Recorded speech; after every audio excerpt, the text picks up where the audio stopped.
एक बार की बात है। एक गांव में एक ब्राह्मण और उसकी पत्नी रहते थे। उनकी एक बड़ी इच्छा थी कि उन्हें एक संतान की प्राप्ति हो।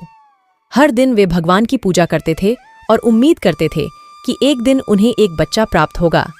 आखिरकार भगवान ने उन्हें एक बच्चा देने का आशीर्वाद दिया। ब्राह्मण की पत्नी ने एक बच्चे को जन्म दिया, लेकिन बच्चा एक सांप निकला। सभी उसे देखकर चौंक गए और सबने उन्हें सांप से छुटकारा पाने की सलाह दी। लेकिन ब्राह्मण की पत्नी अपने निर्णय पर अटल रही और किसी की नहीं सुनी। उसने सांप को अपने बेटे की तरह प्यार और देखभाल से पाला। उसे सर्वश्रेष्ठ खाना खिलाया और संगठित किया, और एक बक्से में एक सुखद बिस्तर बनाया और उसे उस पर सोने दिया। सांप बड़ा हुआ और उसकी मां ने उसे और भी अधिक प्यार दिया। एक बार पड़ोस में एक शादी थी। ब्राह्मण की पत्नी ने उस शादी को देखकर अपने बेटे की शादी कराने का भी सोचा, लेकिन सवाल उठता है, कौन सी लड़की सांप से शादी करेगी? फिर भी उसे विश्वास था कि वह अपने बेटे की शादी एक सुंदर लड़की से जरूर करवाएगी। एक दिन जब ब्राह्मण घर लौटे तो उसने अपनी पत्नी को रोते हुए पाया। उसने पूछा, क्या हुआ? तुम क्यों रो रही हो? वह जवाब नहीं दी और रोने लगी। ब्राह्मण ने फिर से पूछा, मुझे बताओ, क्या बात है? आखिरकार उसने कहा, मुझे पता है कि तुम मेरे बेटे को प्यार नहीं करते। तुम उसमें कोई रुचि नहीं ले रहे हो। वह बड़ा हो गया है। तुम उसके लिए कोई दुल्हन ढूंढने की सोचते भी नहीं हो।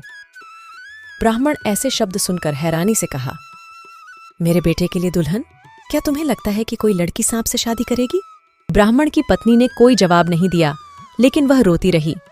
उसको ऐसे रोते देख ब्राह्मण ने अपने बेटे के लिए एक दुल्हन ढूंढने का निर्णय लिया। उसने कई जगहों का सफर किया, लेकिन कोई लड़की नहीं मिली जो एक सांप से शादी करने को तैयार थी। आखिरकार वह एक बड़े शहर में पहुंचा, जहां उसका एक दोस्त रहता था। क्योंकि ब्राह्मण ने उससे बहुत समय से मिला नहीं था, उसने उससे मिलने का निर्णय लिया। दोनों दोस्त एक दूसरे को देखकर बहुत खुश हुए और एक अच्छे समय का आनंद लिया। बातचीत के दौरान दोस्त ने ब्राह्मण से पूछा, क्या आप देश विदेश घूम रहे हैं?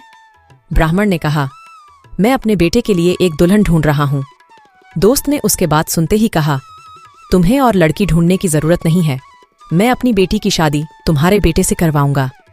ब्राह्मण को हैरानी हुई और उसने कहा, मुझे लगता है कि यह अच्छा होगा अगर आप मेरे बेटे को देखें, इससे पहले कि आप ऐसा निर्णय करें। उनका दोस्त उन्हें इनकार करते हुए कहते हैं कि वे उनके परिवार को अच्छी तरह से जानते हैं, इसलिए लड़के को देखने की आवश्यकता नहीं है।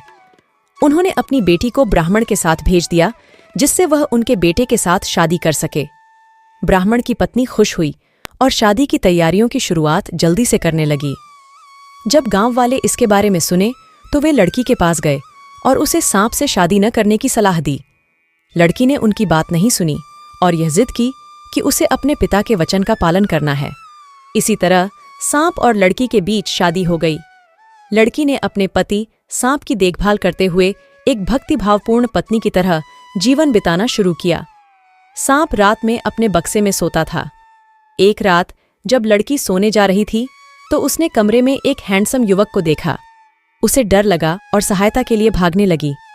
हैंडसम युवक ने उसे रोका और कहा, डरो मत, क्या तुम मुझे पहचानती नहीं? मैं तुम्हारा पति हूं। लड़की उस पर यकीन नहीं कर रही थी। युवक ने अपनी पहचान साबित कर दी जब वह सांप की खाल में घुस गया और फिर से युवक के रूप में निकल आया। लड़की को अपने पति को पाकर बहुत खुशी हुई और उसके पैरों में गिर गई। उस रात से हर रात युवक सांप की खाल से निकलता था। वह अपनी पत्नी के साथ सुबह तक रहता और फिर सांप की खाल में वापस चला जाता था। एक रात ब्राह्मण ने बेटी बहू के कमरे से आवाजें सुनी। उसने नजर रखना शुरू कर दिया। उसने देखा कि सांप एक युवक में बदल गया। ब्राह्मण कमरे की तरफ दौड़ा और सांप की खाल को पकड़ा और उसे आग में फेंक दिया। युवक ने कहा, प्यारे पिताजी, बहुत बहुत धन्यवाद। एक श्राप के कारण मुझे सांप बने रहना पड़ा था। जब तक कोई बिना पूछे इस सांप के शरीर को नष्ट नहीं किया होता, तब तक मैं इस श्राप से मुक्त नहीं हो पाता। आज आपने यह काम कर दिया है। अब मैं श्राप से मुक्त हूं। इस तरह युवक कभी भी सांप नहीं बना और अपनी पत्नी के साथ खुशहाली से रहने लगा। अगर आपको वीडियो अच्छी लगी हो तो जरूर लाइक और सब्सक्राइब करें, क्योंकि आपके लाइक और सब्सक्राइब से ही हमें मोटिवेशन मिलता है। धन्यवाद।